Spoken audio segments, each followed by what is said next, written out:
because this could look like this. Beautiful, isn't it?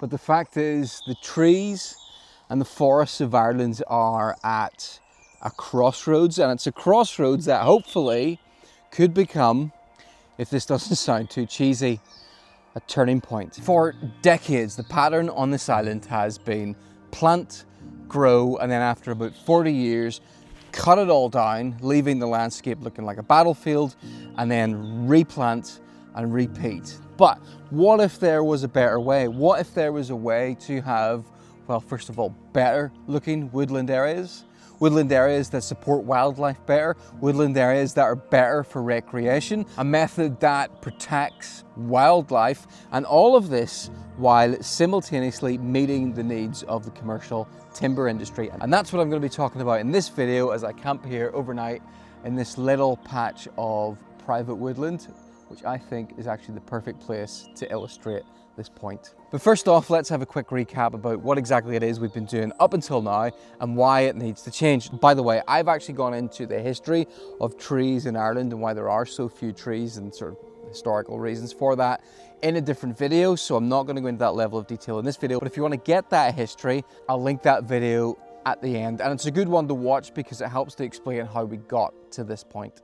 This is what the majority of forests here look like at some point in their lives. Dead, broken, splintered, destroyed.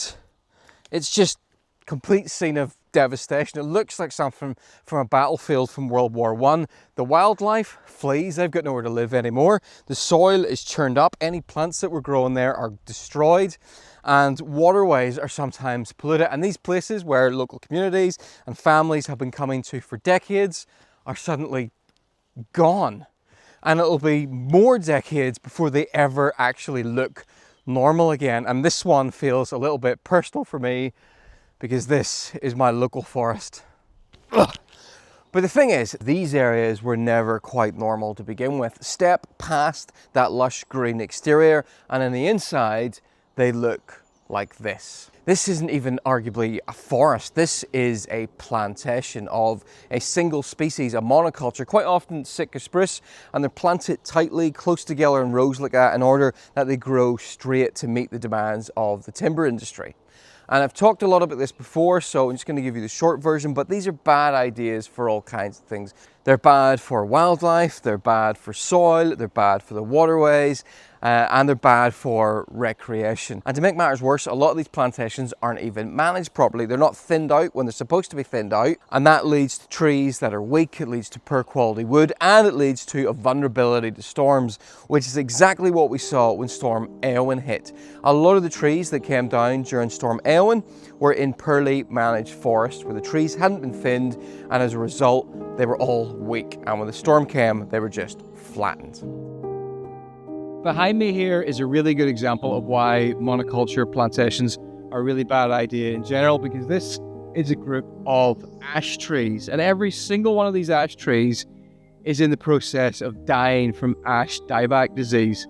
And ash dieback is it's absolutely devastating. Ash trees here, and we don't know what other diseases are out there. So if you have monoculture plantations and some new tree disease pops up, you risk losing your entire stock, your entire forest. But what I'm most interested in is what somewhere like this could and should look like. And this is where we're going to play a little game of spot the difference, because this could look like this. And look at the difference with this place. And here's the crazy part. There's a frog down there. Hello, frog.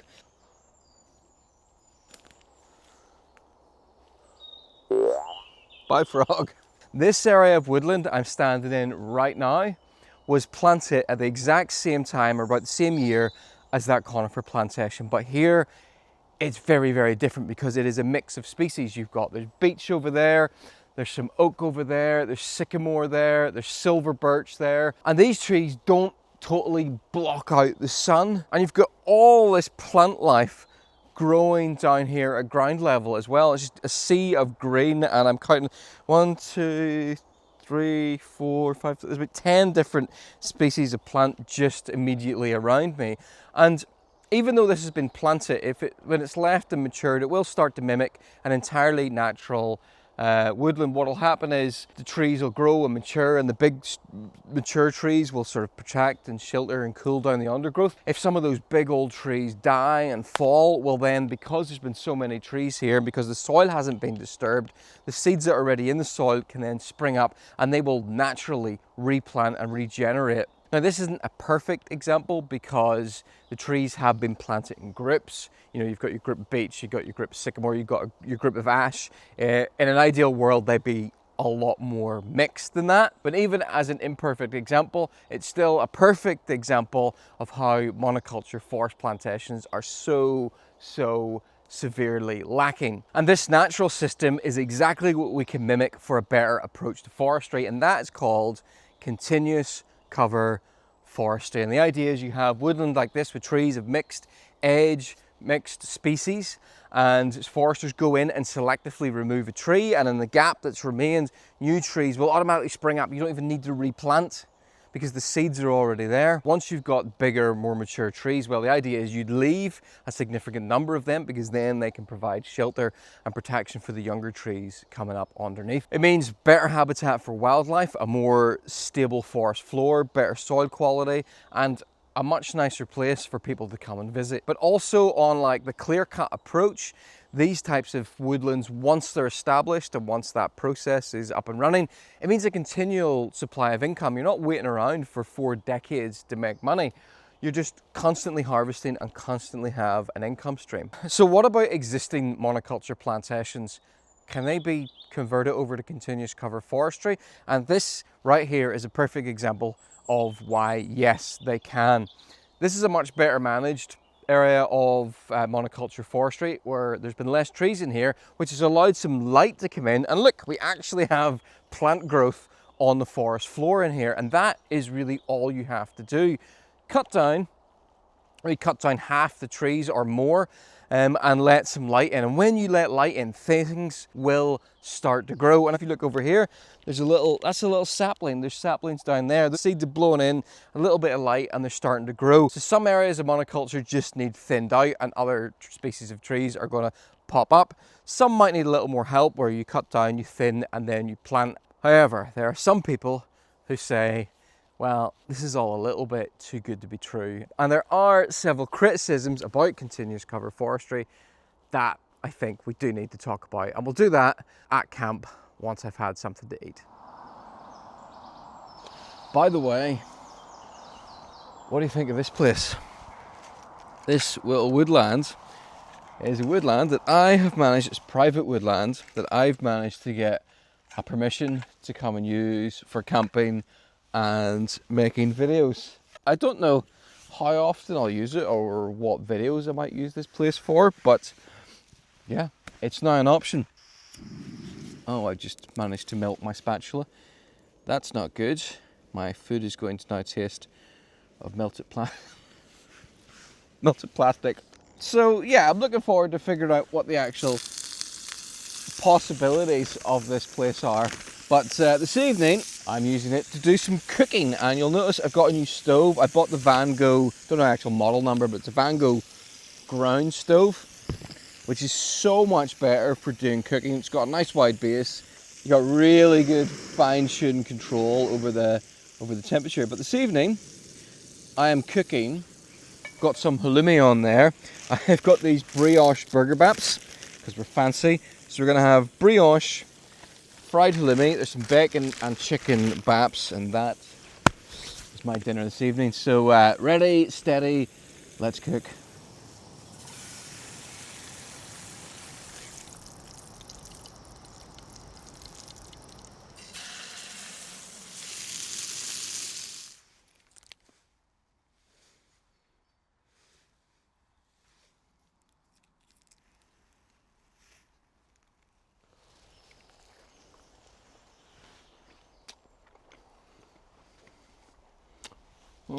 I would actually be interested in knowing what you think I could do with this site. Let me know what kind of videos you think this place might be good for. But speaking of site, I think this is a good place to discuss the sponsor of this video, Squarespace. Squarespace is a service where you can build your own website, and I did that. That's how I got my new website, Stephen J. Reid, up and running. And on that site, I am posting, well, I'm posting some of my favorite videos. I'm posting blog articles or blog versions of some videos that sort of will suit a written format. I'm also starting to publish details of some hiking routes that I like, and I've got other plans for that website as well, but it's super easy to put together. I just went on there, found a template I liked, chucked my content on there. If you can use a word processor, you can use Squarespace to get a website up and running, and then published it. So if you think you might want to get your own website up and running, go to squarespace.com, sign up for a free trial, and then if you want to go ahead, you go to squarespace.com/Stephen J. Reid, and you'll get 10% off your first website or domain name. Right, let's discuss those, oh, excuse me, I just burped a bit there, Limmy Burger. Let's get cozy and discuss the objections to continuous cover forestry.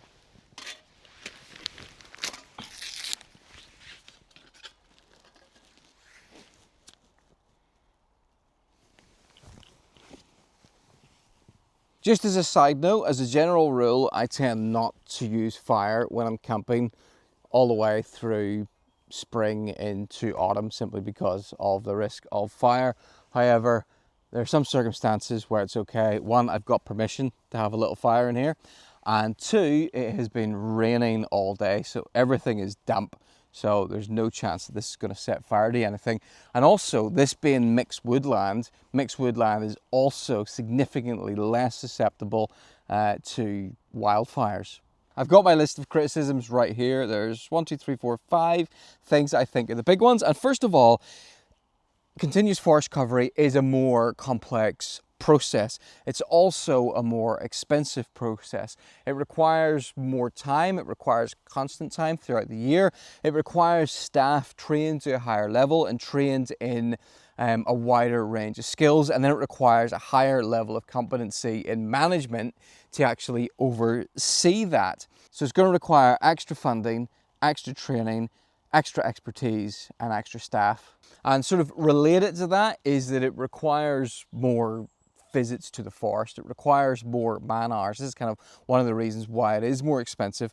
It requires skilled workers who can go in, who can pick, select and choose which trees they're going to cut down, and it really needs to be forestry workers who have sort of an intimate knowledge of a particular area of forestry and over many years, because they need to watch it as it grows. They need to know which trees to take out, which to leave. Don't really want to be going in with a big machine and taking trees out, because that then damages the soil and the mycelium network under the soil where the fungi comes up with, which kind of messes with the overall balance of the forest. You really want someone to be going in, taking trees down with a chainsaw and then bringing them out with a winch. And that again requires more time and more people than just going in with one person and a massive machine and ripping the thing out. It's also slower to start with.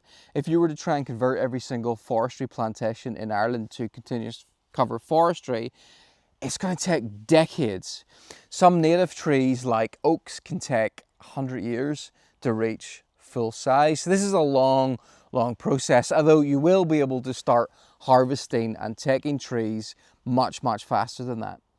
Another issue is that the timber industry is currently built around and designed to handle high volume of logs of timber of a single species. If you're going to start sort of more drip feeding the timber and a much wider variety of species of trees coming in, the entire workflow of the industry and logistics are going to have to change. And then one final major objection is that if you were to convert all existing forestry land to continuous cover forestry, it wouldn't even come close to meeting the current timber needs, because your timber output from the same area is much smaller. And then one final thing that's not quite an objection, it's more of an obstacle, is that in some cases you're trying to convince people, forestry workers, landowners, you're trying to tell some of them that the way they've been doing their job for decades is actually not the right way. And I can see why that would meet friction. These are people who've been doing their job, and as far as they're concerned, probably they've been doing it well. They know what they're doing more than anybody else. And then you've got these, I don't know, young upstarts, YouTubers and the like, coming in with no experience, telling them what they should do. So that, I think that does play a role in being a barrier as well. Although it has to be said that there are plenty of countries around the world adopting this model. And in fact, there are countries who've been using this method for decades. So there are people out there in the world with the knowledge, with the experience, and with the evidence that this type of forestry is better.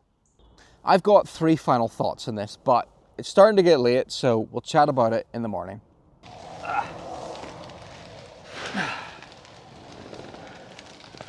I'm in the regular X-Mid this evening. I really like this tent for camping in the forest because it opens up on both sides. If it's nice and bright and dry, you can open up both sides and you actually get a sense of being in a forest. So it feels like you're under a tarp, but you've still got the protection of the bug net. And then the other thing I really like is that you can open one of the doors, and I've got it currently tied onto a tree, and this basically again makes it feel a little bit more like a tarp. So I find it's a pretty good tent if you're going to camp among the trees. The one downside of camping in a forest is that there's a lot more bugs around. I've evicted 3 spiders from in here. So, what was that? Get out. No. Right. I need to get this whole zip. All kinds of things flying in here now. Right, I need to get this zipped up and seal myself in.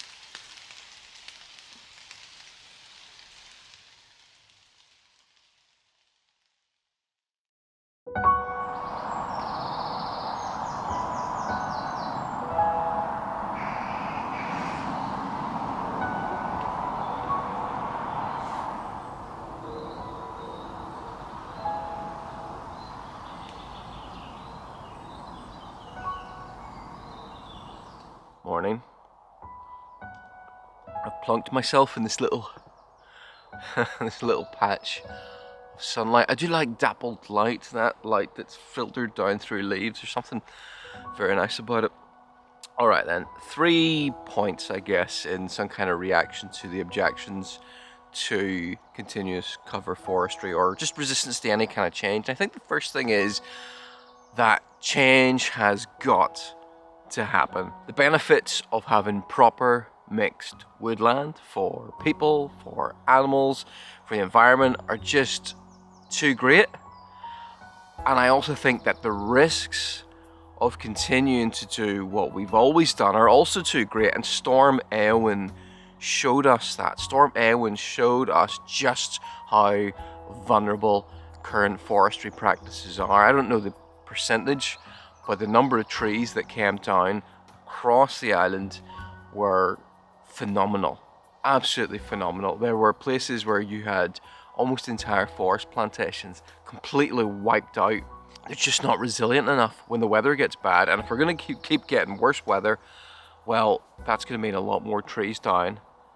So something has to change. There's no way around it. In reaction to that objection that there aren't enough areas of woodland to supply timber needs if it was all converted to continuous cover forestry, well, this actually solves a major problem, because a major problem that we'd like to solve is the fact that Ireland has got one of the lowest levels of native woodland in Europe. It's got one of the lowest levels of forest cover in general, but native trees specifically, well, just plant more forests. Just plant more native trees. Double, triple the size of the forest cover. Now, some people think that the way to increase native forest cover is quite simple. You just do nothing. You take grazing animals off the land and you leave it to naturally rewild, and that will happen eventually. But the objection to that is, especially from landowners, what use is that land now? It's set aside, it's preserved for nature, which is great, but all of a sudden that income stream that landowner may be getting from grazing or whatever it was, grazing or planting or whatever, is now gone. So why should they do it? Now, some people say, well, the government should pay them to do it, incentivize it, but that's going to be a huge amount of money.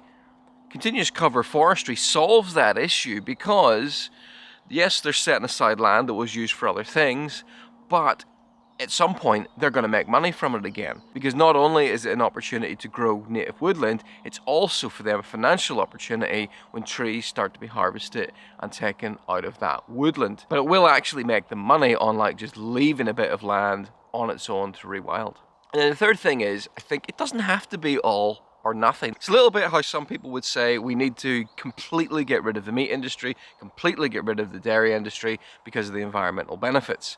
Whereas if we cut our milk consumption, if we cut our meat consumption in half, and stopped exporting as much, that would have, a massive impact. And that's also an easier sell than saying, than saying to somebody, stop eating meat entirely, stop having dairy. Simply to say, well, why not cut back a bit? I feel like all or nothing approaches are much harder to get buy-in and are much less likely to succeed. So possibly when it comes to the forests, well, we won't be able to completely get rid of monoculture because we do need that certain output of timber production, but maybe monoculture can be part of the plan. Maybe at the front of forests you've got these big areas of native woodland and they're managed as continuous cover forestry, and then maybe at the back you've got some monoculture plantations, maybe even protected by the native trees, and that's where you get your more high volume output. I'm not really sure, I'm not a forester, but what I do think is this: if I was a forester, if my job was to work in the trees, with the trees, I feel like in order for me to have got into that job in the first place, I should actually like trees. Because the alternative is I get into that job because I like chopping trees down and I'm some kind of tree murdering sadist. So I think most foresters get into forestry because they like the outdoors, they like nature, and they like trees. If you're a forester, what would you rather create? Would you rather continue as normal, just planting these monoculture single species plantations that in 40 years you see flattened, chopped to the ground, all your hard work essentially wiped out and put in the back of a timber lorry? Or would you rather plant, manage and nurture a real living, diverse woodland that's beautiful, that's full of animals that people can come and visit, and that at no point in its life does it end up resembling a battlefield? I know which one of those I'd prefer if I was going into forestry. And in Northern Ireland, the Forest Service is government owned, and they do have plans to plant more native trees, although very small patches, and it's not actually clear, are they mixed native trees? If you look at the maps, it just says native trees. It doesn't say mixed, it doesn't say CCF, it just says native trees. And most of these patches are tiny. Some of them are quite big, but they're quite big in places that are sort of tourist areas, like Glenara Forest Park is going to have a lot of native trees planted. But other than that, the plans are pretty much to continue planting monoculture Sitka spruce for at least the next 15 years in the vast majority of forest plantations in Northern Ireland. So tiny bit of progress, but it's not looking great. In the Republic of Ireland, the Forest Service down there is Quilcha, it's semi-state, and they currently manage, they're actually definitely using continuous cover forestry practices on 5% of their forests, and I think they've got plans to expand that. So it's not a lot, but it is progress. Something else that's encouraging has been the creation of an organisation in the year 2000, actually, so 25 years ago, which does give you an idea of the length of time it takes for these kind of things to change. Organisation called Pro Silva Ireland, Silva short for silviculture, which is sort of tree management, and they currently have a membership of over 200 people, and that is a collection of forestry workers, landowners, ecologists, contractors, artists, and anybody else who has an interest in seeing trees and forests managed in ways that more closely mimic nature. There is definitely an appeal to a type of forestry that creates somewhere that looks more like this, but regardless of progress and intentions, it's going to be at least 2-3 decades before we see any type of progress. This area here, the trees here are actually, a lot of them are actually only 25 years old and already looks like proper woodland. Now it does help there are some older trees that were here before it was planted out, but it does go to show you how much progress can be made in just a few decades, although for really, really mature forests, you're going to have to wait much, much longer. But maybe that means I got to check back in 20 years and let you know what progress is looking like. So thanks for watching. I'll see you then. Hopefully see you before then as well. I'm not waiting 20 years to make another video.